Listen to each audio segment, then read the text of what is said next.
Vamos continuar os exemplos, agora utilizando o objeto sup, que contém toda a página HTML. Vamos então chamar o objeto sup, o método findAll, e vou buscar pela tag p. A tag p é o parágrafo, ok? E então eu quero saber, retorne as tags p, aonde eu tenha a classe história. Se você observar aqui, ó, tag p, class title, tag p, class história. Depois, de novo, tag p, class história. Eu não preciso colocar exatamente o atributo, desde que eu utilize uma ordem específica na hora de utilizar o findAll. Executa, ele tem que retornar dois parágrafos. Esse aqui é o primeiro, veja que abre a tag p, depois fecha com /p. E aqui é o segundo parágrafo. O que é esse abre e fecha colchetes aqui? Você já sabe, isso aqui é uma lista em Python. Então, olha só que legal, hein? Nós temos uma lista de parágrafos HTML. Interessante, não? Quando você tem uma lista, é sensacional, porque uma lista em Python é uma estrutura de dados básica. Eu posso manipular a lista de várias formas diferentes. E aí realizar depois o meu trabalho de análise conforme necessário. Vamos a outro exemplo. Agora eu vou retornar com findAll tudo que eu tenho na tag p, aonde o class é igual a title. Vamos dar uma olhada? Olha aqui, ó. Veja que eu tenho tag p, class igual a title. Essa é a única, então só tem que retornar uma linha. Executa. Veja que ele retornou uma lista com um único parágrafo. Uma lista de um item único. É possível? Claro que sim, nenhum problema. Veja que eu tenho parágrafo e todo o conteúdo do parágrafo, não é? Isso é importante. Veja que ele abre aqui a tag p, aqui ele fecha tudo que está dentro da tag.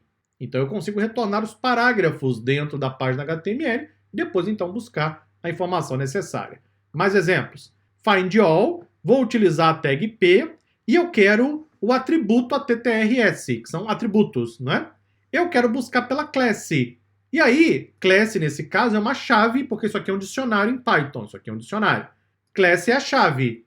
Para o valor, eu tenho uma lista de valores, uma lista de strings. Só que é conhecimento básico de Python agora. Se você parar para observar, não tem nenhum conhecimento avançado aqui. Conhecimento básico de estrutura de dados em linguagem Python. Eu então faço a busca. O que ele vai retornar? As tags p de parágrafo, aonde tem a class title e a class história. Perfeito, muito bom. Vamos agora para o próximo. Vou retornar com findAll tudo que tiver a tag p e também o li. O que é o li? Vamos dar uma olhada aqui no nosso código. Vamos buscar aqui em cima direto na página, que fica mais fácil. O li é isso aqui, ó. Cada um dos itens de uma lista.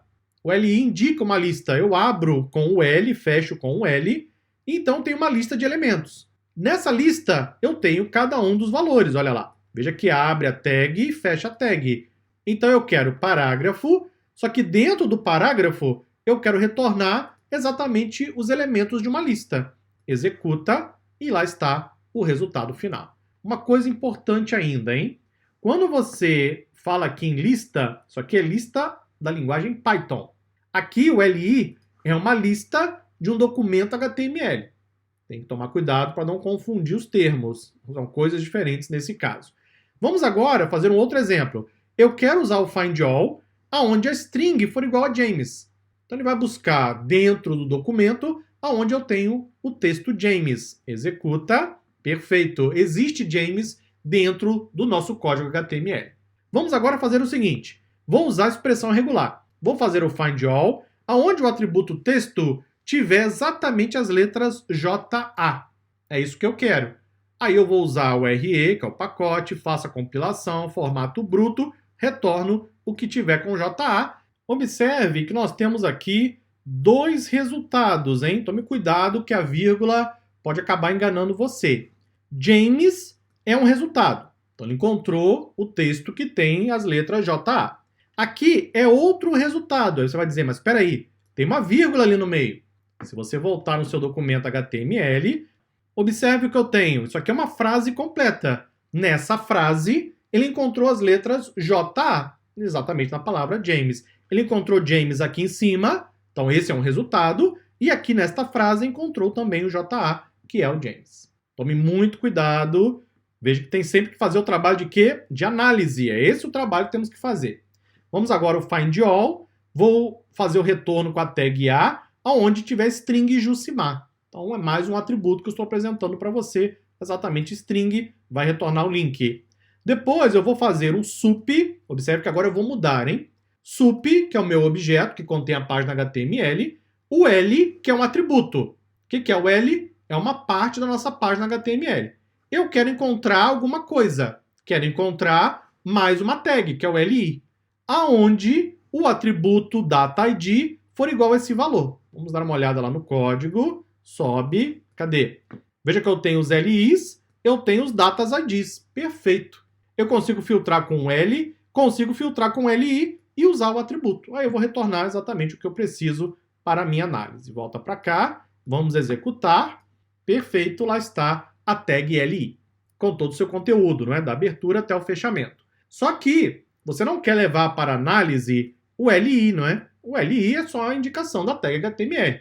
Você quer levar para sua análise o texto. Então tudo bem, faz a mesma coisa, mas no final pede apenas o atributo texto, que é o text. Executa, agora sim, bem mais bonito, não é? Ou seja, fizemos o filtro bem específico e retornamos somente o texto que nos interessa.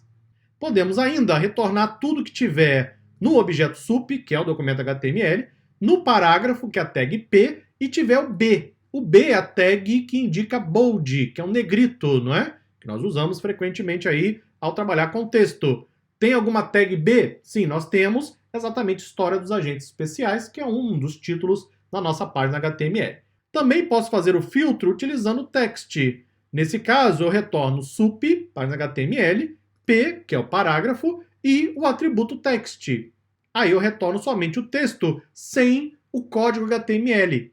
Porque lá na análise de dados, talvez eu não queira o código HTML, não é? Eu quero apenas o texto, para que eu possa então fazer análise, filtrar os dados, depois preparar um data frame, criar os gráficos e assim por diante.